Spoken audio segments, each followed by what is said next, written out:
Could Draymond Green be pried away by the Sacramento Kings? Flat out, my answer is hell no. He's if he were to leave, it's not going to be the Kings.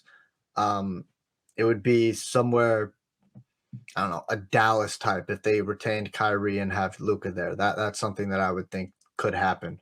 But I truly do believe he's going back to the Golden State Warriors and he's going to re-sign for more money than he was going to get than the 27 he was owed in the player option if you accepted that. So no, I don't believe he's going to the Sacramento Kings. I think he's staying in Golden State.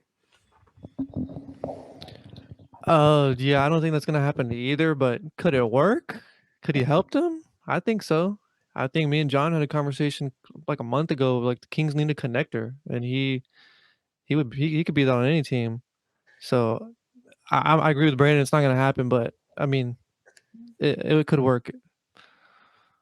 It's a fascinating question because Draymond Green, if you didn't know, is not a shooter. Domantas Sabonis is also a guy who didn't shoot much, especially in their playoff series versus Draymond. But I do think Draymond could work in Sacramento. Why? Because he's made it work for years, starting games with Kevon Looney, winning a championship with him. Naturally, Sabonis is not a very good defender. Draymond, naturally, not a very good offensive player. Him being in Golden State has really elevated his passing. I think you put him in a Sacramento offense with Kevin Huerter, Keegan Murray, Malik Monk, and maybe a guy who they take in the draft. Oh, Colby Jones out of Xavier, one of the biggest deals. I didn't even mention him before. Colby Jones, a lot like Dante DiVincenzo, got him in the second round. Another dual guard. The Canes have so many shooters that he can continue to run THO and different floppy actions and sets to get these shooters open again and again and again.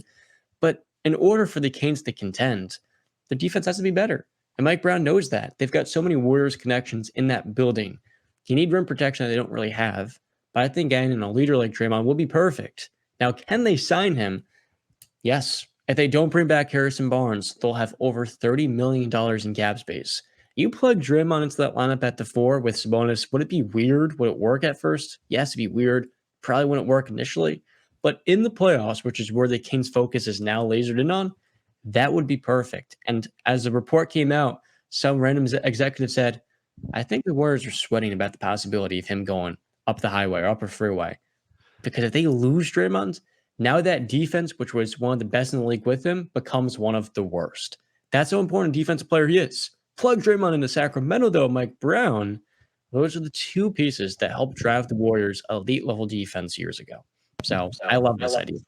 I agree with you on that. And I'll say this. If Draymond's not on the Warriors, that team is a play-in team. They're going to be throwing Chris Paul out there trying to play defense at 40 years old. I mean, obviously they would be throwing in Kuminga and Wiggins and some of those other guys, but they're going to be missing so much.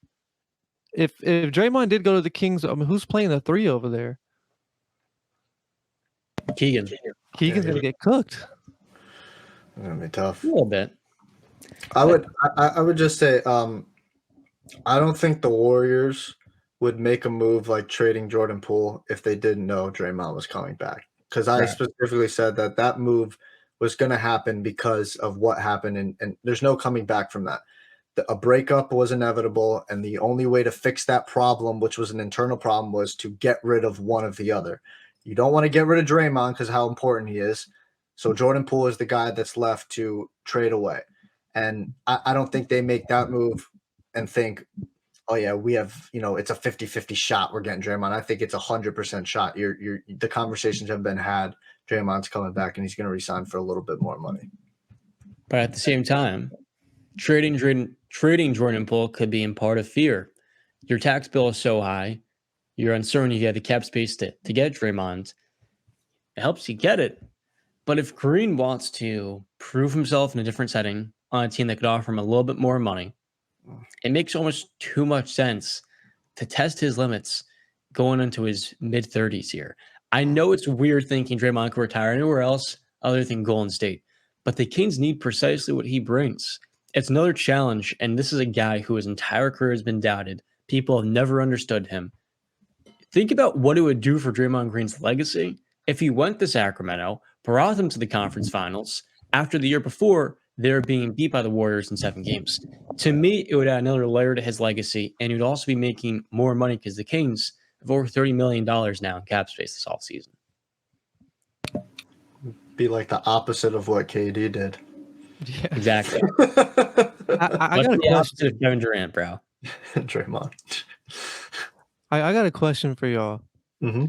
Who's the better second round pick of like just of their all time? Is it Ginobili or is it Draymond Green? Ginobili for me. I have Ginobili as a top 10 shooting guard of all time. So Oh, me too. Okay. I would say Ginobili. Say Yeah. Ginobili easily. not No. easily. Draymond is a great player, and he's obviously still got some years left to prove, his even more worth.